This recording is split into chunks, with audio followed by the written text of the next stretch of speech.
Hi dear friends, welcome back to sports dictator channel. IPL 2025 అయితే sun rise హైదరాబాద్కి complete అయిపోయింది. So గ్రాండ్గా start చేసింది అండ్ చాలా గ్రాండ్గా ఎండ్ చేసింది. కానీ మిడిల్లో ఎప్పుడైతే మొదటి మ్యాచ్ అయ్యాక క్వాలిఫికేషన్ నుంచి అవుట్ అయ్యారో ఆ మధ్య ఒక 6-7 మ్యాచ్లు మాత్రం చాలా బలహీనంగా ఆడారు అండ్ మొత్తానికైతే చాలామంది ప్లేయర్స్ ఫెయిల్ అయ్యారు. దానివల్ల క్వాలిఫికేషన్ మిస్ అయింది అండ్ మిస్ అయిన వెంటనే అద్భుతంగా ఆడారు. ఆ విధంగా అయితే నెగిటివిటీని చాలా వరకు తగ్గించుకున్నారు బ్యాట్స్మెన్. ముఖ్యంగా ఇషాన్ కిషన్ అండ్ ఇలాంటి బ్యాట్స్మెన్ అయితే నెగిటివ్ మొత్తం తీసేసుకున్నారు. వాళ్ళు నెక్స్ట్ సీజన్ రిటైన్ అయ్యే అవకాశాలు కూడా పెంచుకున్నారు. చివర్లో బాగా ఆడాడు ఇషాన్ కిషన్ అయితే, మధ్యలో ఇతడి మీద చాలా నెగిటివిటీ అయితే వచ్చింది. And sun rise Hyderabad team ఇప్పటికి కూడా మీరు చూసుకున్నట్లయితే ఏదో లోపం అయితే కనిపిస్తుంది. మెయిన్గా సన్ రైజ్ హైదరాబాద్ సెట్ కావడానికే, బౌలింగ్ సెట్ కావడానికే చాలా టైం పట్టింది. ఎందుకనేది చూసే ముందు 2026లో ఎస్ఆర్హెచ్ రాణిస్తుంది అనుకునేవారంతా వీడియోని లైక్ చేయండి అండ్ ఎవరిని కొత్తగా తీసుకుంటే ఎందులో వీక్ ఉంది ఎస్ఆర్హెచ్ అనేది కామెంట్ చేయండి అండ్ ఎవరు వస్తే బాగుంటుంది అనేది అండ్ సబ్స్క్రైబ్ చేసుకోండి ఐపీఎల్ ఎస్ఆర్హెచ్ అప్డేట్ కోసం.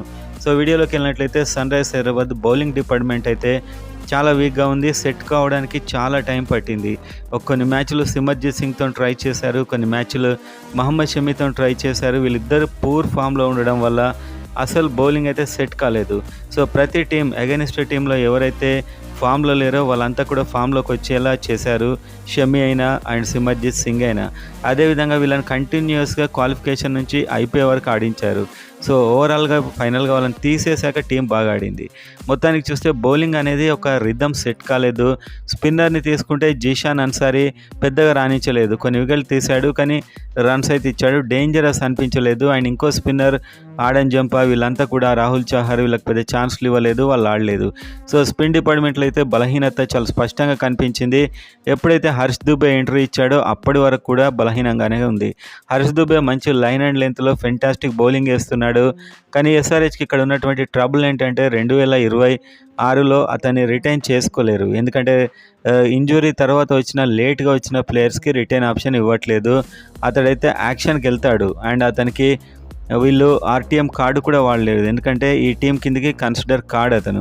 సో మొత్తానికైతే పోటీ పడి భారీ అమౌంట్ రావచ్చు, మేబీ అతన్ని కూడా కొనాల్సిన పరిస్థితి ఉంటుంది. ఇప్పటికీ స్పిన్ డిపార్ట్మెంట్ అయితే చాలా వీక్గా ఉంది సన్ రైజ్ హైదరాబాద్కి. అది సెట్ కాంది టైటిల్ గెలవాలంటే ఇప్పుడు చాలా కష్టం. స్పిన్ డిపార్ట్మెంట్లో ఒక స్పిన్నర్ అయితే ఉండాలి.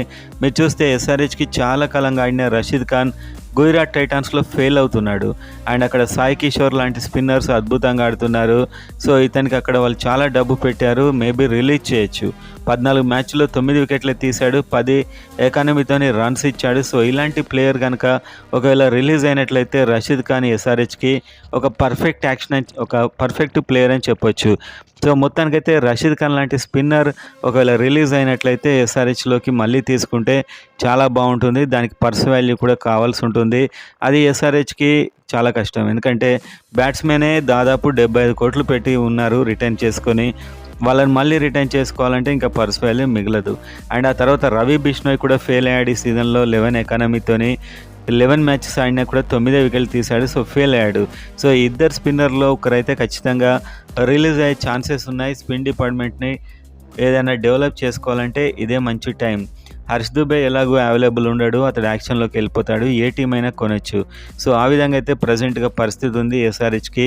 అదే హర్ష్ దుబేకి ఆర్టీఎం వాడొచ్చు అంటే చాలా ఫెంటాస్టిక్గా ఉండేది సన్ రైజ్ హైదరాబాద్కి. అండ్ బ్యాట్స్మెన్ చూసుకున్నట్లయితే ఆల్మోస్ట్ అందరూ రిటైన్ అయ్యే అవకాశాలే ఉన్నాయి. చివరికి వచ్చే వరకు బ్యాటింగ్ చాలా బాగా ఆడారు అండ్ ఫ్యాన్స్ కూడా ఆల్మోస్ట్ రిటైన్ చేసుకోవాలనే నేను పోల్ పెట్టిన దాంట్లో సజెషన్స్ అయితే చూసాం. సో మేనేజ్మెంట్ కూడా అదే విధంగా ఆలోచిస్తుంది. అండ్ ఇంకా చాలా కాలంగా వినిపించేది భువనేష్ అండ్ నటరాజన్ వస్తారా అని చెప్పి కూడా చాలా కామెంట్స్లో నేను చూశాను. భువనేశ్వర్ కుమార్ అయితే ఆర్సీబీకి చాలా బాగా ఆడాడు, 12 మ్యాచ్ల్లోనే 14 వికెట్లు తీశాడు, 9.30. అండ్ అలాంటి బ్యాటింగ్ వికెట్ల మీద ఇక్కడ భువనేశ్వర్ కుమార్ ఎస్ఆర్హెచ్లో వేసిన దానికంటే బెటర్గానే వేస్తున్నాడు. సో భువనేశ్వర్ కుమార్ ఆర్సీబీ నుంచి ఇప్పట్లో రిటర్న్ అయ్యే ఛాన్స్ అయితే అతనికి లేదు. అండ్ వస్తే నటరాయన్ అయితే పక్కా 100% రిలీజ్ అవుతున్నాడు వాళ్ళ టీం నుంచి. 10,75,00,000 పెట్టుకొని అతన్ని మెయింటైన్ చేయడం, అతడు ఆడకపోవడం, సో వాళ్ళైతే ఖచ్చితంగా అతన్ని విడిచిపెడతారు. సో నెక్స్ట్ ఒక 4-5 క్రోర్స్లో నటరాయన్ అయితే తీసుకునే అవకాశాలు ఉన్నాయి. కానీ ఇప్పటికే మనం చూసినట్లయితే ఫాస్ట్ బౌలింగ్ చాలా బలంగా ఉంది సన్ రైజ్ హైదరాబాద్కి. ప్యాట్ కమిన్స్ ఇతడైతే చాలా బాగా వేస్తున్నాడు. ఎప్పుడైతే ఓపెనింగ్ స్టార్ట్ చేశాడో బౌలింగ్ అప్పటి నుంచి కూడా వేస్తున్నాడు. ఎస్ఆర్హెచ్కి అయితే సరైన ఓపెనింగ్ బౌలర్స్ లేరు. ఆ లోటు కొంచెం ప్యాట్ కమిన్స్ పూరించాడు. అండ్ ఇషాన్ మలింగ ఈసారి ఫామ్ చూస్తే వచ్చేసరి తను ఖచ్చితంగా వీళ్ళు రిటైన్ చేసుకునే అవకాశాలే ఉన్నాయి ఇషాన్ మలింగని. ఎందుకంటే ఇలాంటి ప్లేయర్ మళ్ళీ పోతే దొరకడు, కష్టం. సో ఇషాన్ మలింగకి తక్కువ డబ్బే ఇచ్చారు. సో వచ్చే సీజన్లో ఇతను రిటైన్ అవుతాడా లేదా అనే ఒక సమస్య కూడా ఉంది వీళ్ళకు. అయినా కూడా రిలీజ్ అయినా కూడా ఆర్టీఎం అయితే వాడొచ్చు. అండ్ తర్వాత ఈ జయదేవ్ ఉనాడ్గఢ్ అది తక్కువ ధరలో ఎక్కువ ప్రాఫిట్ ఇచ్చిందంటే ఈ సీజన్ ఇతనే. అండ్ హర్షల్ పటేల్ కొన్ని వికెట్లు తీశాడు, కానీ రన్స్ ధారాళంగా ఇచ్చాడు. ఓవరాల్గా ఒకప్పుడు హర్షల్ పటేల్ అయితే కాదు. సో ఈ ఫాస్ట్ బౌలింగ్ డిపార్ట్మెంట్లో ఇతన్ని మేబీ ఇంకొక ఇయర్కి అయితే ఉంచవచ్చు, ఎందుకంటే వికెట్లు తీస్తున్నాడని చెప్పి. సో మనం కంప్లీట్గా చూస్తే ఆ డేంజరస్ బౌలర్ అనే వ్యక్తి అయితే లేడు. అండ్ ఈ సీజన్లో ఎస్ఆర్హెచ్ నష్టపోయింది నితీష్ కుమార్ రెడ్డి బౌలింగ్. ఎప్పుడైతే బౌలింగ్ అండ్ బ్యాటింగ్ రెండు చేస్తాడో నితీష్ కుమార్ రెడ్డి చాలా కాన్ఫిడెంట్గా ఉంటాడు. సో చివర్లో మీరు చూశారు బౌలింగ్లో చాలా మంచి వేరియేషన్స్తోని బౌలింగ్ అయితే వేశాడు. అండ్ నితీష్ కుమార్ రెడ్డి పక్కా రిటైన్ అవుతాడు ఎస్ఆర్హెచ్ టీంలో. అతన్ని రిలీజ్ చేసేంత అదైతే లేదు, ఖచ్చితంగా అతనైతే రిటైన్ అవుతాడు. సో ఓవరాల్గా ఈ 5 ఫాస్ట్ బౌలర్స్ ఉన్నారు. And Wiaan Mulder or Brydon Carse ఇద్దరిట్లో ఒకరిని రిటైన్ చేసుకున్నట్లయితే ఇంకొక ప్లేయర్ కూడా యాడ్ అవుతాడు. సో ఆ ఇద్దరిని కూడా ఆర్టీఎం వాడచ్చు, లేకుంటే రిలీజ్ చేయొచ్చు. So Wiaan Mulder or Brydon Carse వచ్చే సీజన్ ఇద్దరిట్లో ఒకరు ఉంటారు, ఒకరైతే వెళ్ళిపోతారు. సో ఓవరాల్గా చూస్తే ఫాస్ట్ బౌలింగ్లో అందరు బాగానే కనిపిస్తున్నారు, రన్స్ తక్కువ ఇస్తున్నారు, కానీ ఇప్పటికి కూడా ఏదో ఒకటి మిస్ అవుతుంది. ఫస్ట్ ఓపెనింగ్లో స్వింగ్ అండ్ యార్కర్ ఆ పవర్ అనేది మిస్ అవుతుంది ఫాస్ట్ బౌలింగ్లో.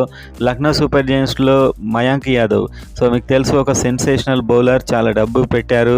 అండ్ ఫిట్నెస్ రకరకాల సమస్యలతో బాధపడుతున్నాడు. ఒకవేళ రిలీజ్ అవుతే అలాంటి బౌలర్ని తీసుకుంటే చాలా బాగుంటుంది. సో మనకు తెలిసి కొందరు ప్లేయర్స్ అయితే ఎలాగో రిలీజ్ అవుతారు. సో అలాంటి ప్లేయర్స్ని మంచి ఫాస్ట్ వేసే బౌలర్స్ని కొంటే బాగుంటుంది. సో ఓవరాల్గా చూస్తే చాలా తెలివితో బౌలింగ్ వేసే ప్లేయర్స్ అయితే ఉన్నారు ఈ ఎస్ఆర్హెచ్ టీంలో. అండ్ అదేవిధంగా ఈ రిటెన్షన్ అనేది చూసినప్పుడు బ్యాటింగ్లో రిటెన్షన్స్ అయితే ఆల్మోస్ట్ కన్ఫర్మ్, వీళ్ళని ఎవరిని కూడా తీసే విధంగా లేదు. ఒకవేళ చేస్తే హెన్రిచ్ క్లాసన్కి ఇప్పటికే దాదాపు 23 కోట్లు ఇచ్చారు. ఒకవేళ తను రిలీజ్ చేస్తే యాక్షన్లో అంతకంటే తక్కువ డబ్బుకి ఈజీగా వస్తాడు నాకు తెలిసి. ఎందుకంటే మినీ యాక్షన్లో అంత డబ్బు ఎవరి దగ్గర ఉండదు. 23 కోట్లు పెట్టి హెన్రిచ్ క్లాసన్ని కొన్న వీళ్ళు ఎఫ్బిఎం కార్డ్ ఆర్టీఎం కార్డ్ అయితే వాడవచ్చు. సో ఆర్టీఎం కార్డు వాడి మళ్ళీ తనైతే తీసుకోవచ్చు. సో ఈ విధంగా కొందరు ప్లేయర్స్ అయితే ఓవర్గా కాస్ట్ పెట్టేశారా అనిపిస్తుంది మీకు చూస్తే. ప్యాట్ కమిన్స్ 18 కోట్లు అండ్ ఇషాన్ కిషన్ 11 కోట్ల పైన, Abhishek Sharma 14, Travis head 14. So భారీగా డబ్బు వీళ్ళకి పెట్టేసరికి కొంచెం నార్మల్గా ఆడే ప్లేయర్స్ని, అంత కాన్ఫిడెంట్ ప్లేయర్స్ని అయితే కొనలేకపోతున్నారు.